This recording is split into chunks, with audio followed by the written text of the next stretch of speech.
70,000 करोड़ का कॉमनवेल्थ घोटाला हुआ था और 15 साल के बाद सुरेश कलमाडी जी बरी हो गए। पूरी जिंदगी भ्रष्टाचार के खिलाफ लड़ने वाले अशोक खेमका जी रिटायर हो गए। एक गांव में एक भी मुस्लिम नहीं है, 100% हिंदू है, और वहां 3,000 मुस्लिम बच्चों का बर्थ सर्टिफिकेट बन गया।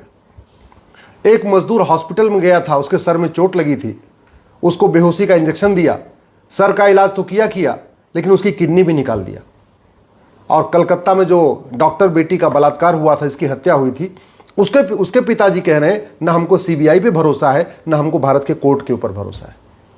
यह हो रहा है भारत में, जो भगवान श्री राम की जन्मभूमि है, भगवान कृष्ण की जन्मभूमि है, भगवान महावीर की जन्मभूमि है, गुरु गोविंद सिंह जी की जन्मभूमि है, छत्रपति शिवाजी महाराज की जन्मभूमि है, गौतम बुद्ध की जन्मभूमि है, स्वामी विवेकानंद, महर्षि दयानंद की जन्मभूमि है।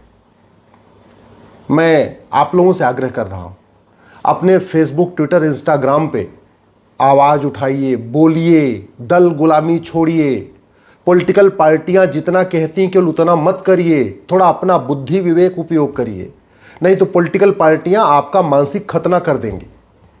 आवाज उठाइए कि सबसे पहले घूसखोर, कमीशनखोर नेताओं, अधिकारियों, कर्मचारियों की जनगणना होनी चाहिए। सबसे पहले तोलाबाजों और हवालाबाजों की जनगणना होनी चाहिए। सबसे पहले जमाखोरों, मिलावटखोरों की जनगणना होनी चाहिए। कालाबाजारियों की जनगणना होनी चाहिए। सबसे पहले भारत में नशा तस्करों की जनगणना होनी चाहिए, जो पूरे भारत को बर्बाद कर रहे हैं, हमारी युवा पीढ़ी को बर्बाद कर रहे हैं।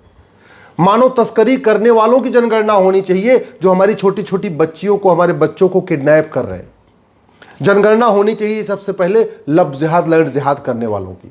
जनगणना होनी चाहिए जो भारत में मज़ारें बन रही हैं, दरगाहें बन रही हैं और पक्के कब्रिस्तान बन रहे हैं, क्योंकि मज़ार, दरगाह, पक्का कब्रिस्तान बनाना और मज़ार, दरगाह, पक्के कब्रिस्तान पे जाना इस्लाम में हराम है। अरब, दुबई, कुवैत, बहरीन में एक भी मज़ार नहीं है, एक भी दरगाह नहीं, एक भी पक्का कब्रिस्तान नहीं। तो सबसे पहले उसकी जनगणना होनी चाहिए। जनगणना होनी चाहिए कि भारत में 1950 में कितने चर्च थे और आज की डेट में कितने चर्च। जनगणना इस बात की होनी चाहिए कि भारत में कितने लोग धर्मांतरण कराने वालों की मदद करते हैं और कितने लोग धर्मांतरण करा रहे हैं। जनगणना इस बात की होनी चाहिए कि भारत में कितने रोहिंग्या और बांग्लादेशी घुसपैठिए हैं और कितने लोग इन घुसपैठियों की मदद करते हैं। जनगणना इस बात की होनी चाहिए कि जो अंग्रेजों ने 99 साल की लीज पे जमीन दिया था चर्चेज को, मिशनरीज को, उसमें से कितनी जमीन आज भी चर्च और मिशनरी के पास है और कितनी जमीन हमने वापस ले लिया है। जनगणना इस बात की होनी चाहिए कि भारत में 1950 में जो वक्फ प्रॉपर्टी थी वो कितनी थी और आज की डेट में वक्फ प्रॉपर्टी कितनी है, और ये वक्फ प्रॉपर्टी कैसे बढ़ी, क्यों बढ़ी, इस पे भी एक चिंतन होना चाहिए। जनगणना होनी चाहिए कि भारत में कितने भ्रष्ट सिपाही हैं, भ्रष्ट दरोगा हैं। भारत में जनगणना इस बात की भी होनी चाहिए कि भारत में कुल कितने भ्रष्ट हवलदार हैं, भ्रष्ट थानेदार हैं, भ्रष्ट पेशकार हैं, भ्रष्ट तहसीलदार हैं, भ्रष्ट कलेक्टर हैं, भ्रष्ट कप्तान हैं। जनगणना होनी चाहिए भ्रष्ट लेखपालों की, भ्रष्ट कानूनगों की, भ्रष्ट पेशकारों की। जनगणना होनी चाहिए जासूसों और गद्दारों की।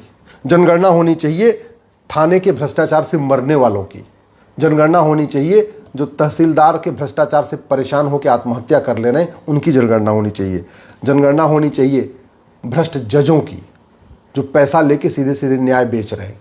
जनगणना होनी चाहिए ऐसे लोगों की जो 10-10 हज़ार रुपये पे झूठी गवाही देते हैं। जनगणना होनी चाहिए फर्जी SC/ST केस में फंसे हुए लोगों की। जनगणना होनी चाहिए फर्जी दहेज के केस में फंसे हुए लोगों की।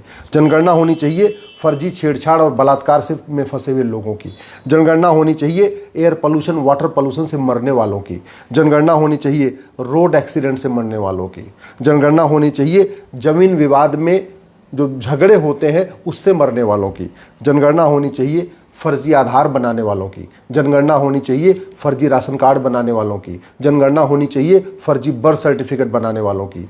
जनगणना होनी चाहिए फर्जी डेथ सर्टिफिकेट बनाने वालों की। जनगणना होनी चाहिए फर्जी वसीयत बनाने वालों की और फर्जी विरासत बनाने वालों की। जब तक इनकी जनगणना नहीं होगी तब तक बाकी जनगणना से कोई फायदा नहीं होगा। जनगणना कराना है तो सबसे पहले सड़े हुए कानूनों की जनगणना करनी चाहिए। जो सड़े हुए कानून है इनकी संख्या कितनी है इसकी गणना होनी चाहिए। जनगणना होनी चाहिए जो खुलेआम डिस्ट्रिक्ट कोर्ट और हाई कोर्ट में न्याय बिक रहा है, इसकी जनगणना होनी चाहिए कि कितने लोग न्याय बेच रहे हैं और कितने लोग न्याय खरीद रहे हैं। इसकी जनगणना हम नहीं कर रहे हैं। इलेक्शन रिफॉर्म की बात नहीं हो रही है, पुलिस रिफॉर्म की बात नहीं हो रही है, जुडिशियल रिफॉर्म की बात नहीं हो रही है, एडमिनिस्ट्रेटिव रिफॉर्म की बात नहीं हो रही है, जस्टिस विद इन ईयर लागू करने की बात नहीं हो रही है, मजहब के आधार पर बने नियम कानून खत्म करने की बात नहीं हो रही है, मजहब के आधार पर बने मंत्रालय और आयोग को खत्म करने की बात नहीं हो रही है, मजहब के आधार पर जो लोन दिया जा रहा है, वजीफा दिया जा रहा है, इसको खत्म करने की बात नहीं हो रही है। भारत में मदरसों की संख्या मुगलों के समय 1000 के थी, लगभग 1000 थी। 5 साल में मुगलों ने 1000 मदरसे खुलवाए थे। आज की डेट में संख्या 3 लाख क्रॉस हो गई है। क्यों क्रॉस हुई, कैसे हुई, कौन फंडिंग कर रहा है, इस पे चिंतन नहीं हो रहा है। भारत बर्बादी की तरफ जा रहा है, भारत में जिहाद बढ़ रहा है, भारत में मजहबी उन्माद बढ़ रहा है, उस पर चिंतन नहीं हो रहा है, उस पर चिंतन नहीं हो रहा है। भारत में किस तरीके से अलगाववादी विचार तेजी के साथ फैल रहा है, उस पर चिंतन नहीं हो रहा है। 9 राज्यों में हिंदू खत्म हो गए, वो डेमोग्राफी क्यों बदली है, उस पर चिंतन नहीं हो रहा है। 800 जिलों में से 200 जिलों में हिंदू खत्म हो गए, वो क्यों हो रहा है ऐसा, क्यों डेमोग्राफी बदल रही है, इस पर चिंतन नहीं हो रहा है। 6000 तहसीलों में से 1500 तहसीलों में हिंदू खत्म हो गए, इस पर चिंतन नहीं हो रहा है। पूरा का पूरा भारत का बॉर्डर अनसेफ हो चुका है। भारत के बॉर्डर पे कुल 300 तहसीलें हैं, उनमें 300 की 300 तहसीलों की डेमोग्राफी बदल गई है। चाहे वो महाराष्ट्र का बॉर्डर है, चाहे राजस्थान का बॉर्डर है, चाहे गुजरात का बॉर्डर है, या आपका कश्मीर का बॉर्डर है, चाहे उत्तराखंड का बॉर्डर है, चाहे वो बिहार का बॉर्डर है, असम का बॉर्डर है, बंगाल का बॉर्डर, गोवा का बॉर्डर, जो भी बॉर्डर है, उस पूरे बॉर्डर की जो पट्टी है ना, उस पूरी पट्टी की डेमोग्राफी बदल गई है। उस पर चिंतन नहीं हो रहा है। भारत की 50% समस्याओं का मूल कारण जनसंख्या विस्फोट है, उस पर चिंतन नहीं हो रहा है कि कैसे इसको रोका जाए। भारत की जासूसों की जनगणना नहीं हो रही है, गद्दारों की जनगणना नहीं हो रही है, पाखंडियों की जनगणना नहीं हो रही है, देश विरोधी नेताओं की जनगणना नहीं हो रही है, देश विरोधी अभिनेताओं की जनगणना नहीं हो रही है। मेरा मानना है कि भारत की कोई भी समस्या लाइलाज नहीं है, भारत की कोई भी समस्या विश्वव्यापी नहीं है। भारत में जो समस्याएं हैं ये अरब, दुबई, कुवैत में नहीं है। भारत में जो समस्याएं हैं ये चीन और जापान में नहीं है, सिंगापुर में नहीं है, अमेरिका में नहीं है, रूस में नहीं है, लेकिन ये समस्याएं भारत में हैं। ये तो महापुरुषों का देश है, ये तो ऋषियों महर्षियों का देश है, ये तो ज्ञानियों का देश है, ये तो भगवान ने खुद यहां अवतार लिया है। फिर इतनी समस्या भारत में क्यों है? चीन जापान में क्यों नहीं है, आपके सिंगापुर में क्यों नहीं है, आपके अरब, दुबई, कुवैत में क्यों नहीं है? काश हमारे सांसद विधायक ऐसी चीजों पे सवाल उठाते। दुर्भाग्य आप देखिए, गुंडे, बदमाश, मौवाली पार्षद प्रधान बन रहे हैं, सांसद विधायक बन रहे हैं, और इस घटिया कानून को बदलने पे कोई चर्चा ही नहीं हो रही है। 5 करोड़ मुकदमों के कारण 5 करोड़ परिवार टेंशन में है। 5 करोड़ परिवार का मतलब 30 करोड़ भारतीय टेंशन में है, लेकिन ये पुलिस व्यवस्था को बदलने, प्रशासनिक व्यवस्था को बदलने, न्यायिक व्यवस्था को बदलने पे कोई चर्चा ही नहीं हो रही है। भारत में सड़े हुए कानून चल रहे हैं, सड़े हुए कानूनों को बदलने पे कोई चर्चा ही नहीं हो रही है। आज भी नहीं चर्चा हो रही है। राष्ट्र की सुरक्षा के लिए खतरे बढ़ते चले जा रहे हैं, फिर भी जो राष्ट्र की नेशनल सिक्योरिटी एक्ट को अमेंड करके इसको बदलने पे कोई चर्चा ही नहीं हो रही है। देश की एकता अखंडता को खतरा हुआ है, फिर भी कोई चर्चा ही नहीं हो रही है। आज तक किसी की नागरिकता नहीं खत्म हुई, फिर भी 1955 बने जो सिटीजनशिप एक्ट को बदलने पे कोई चर्चा ही नहीं हो रही है। देश की एकता अखंडता के लिए खतरे बढ़ते जा रहे हैं, फिर भी यूएपीए एक्ट को बदलने पे कोई चर्चा ही नहीं हो रही है। भारत में आज भी पुलिस 1861 का पुलिस एक्ट चल रहा है, पुलिस को स्वतंत्र और निष्पक्ष बनाने पे चर्चा नहीं हो रही कि पुलिस स्वतंत्र हो जाए, निष्पक्ष हो जाए। आज की डेट में तो छोटे छोटे काम के लिए सांसद विधायक से फोन कराना पड़ता है, एफआईआर कराने के लिए फोन कराना पड़ता है। बाकी तो छोड़िए, हम क्या एक पुलिस चार्टर लागू नहीं कर सकते, हम पुलिस रिफॉर्म नहीं कर सकते, हम पुलिस को स्वतंत्र और निष्पक्ष नहीं बना सकते हैं क्या? पूरी दुनिया में मंगल पे चले गए, चंद्रमा पे चले गए, और आज तक हम नार्को पॉलीग्राफ ब्रेन मैपिंग कानून नहीं बना रहे। झूठ पकड़ने के लिए हम पूरे हर जिले में एक लैब नहीं बना रहे। भारत की आधी समस्या खत्म हो जाएगी अगर हम झूठ को गंभीर अपराध घोषित कर दें।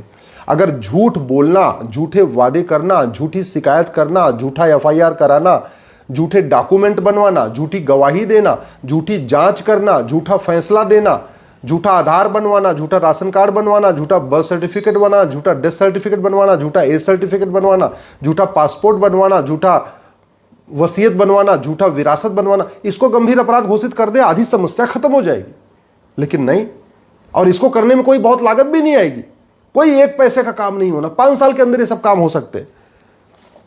एनडीपीएस एक्ट सड़ा हुआ है, पूरे देश में नशा तस्कर अपना कोहराम मचा रहे हैं, स्कूल कॉलेज में सीधे सीधे नशा बेच रहे हैं, फिर भी इस कानून को बदलने पर चर्चा नहीं हो रही।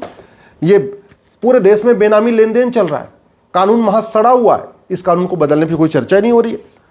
नाम है इसका प्रिवेंशन ऑफ करप्शन एक्ट, कोई करप्शन नहीं बढ़ा रहा है।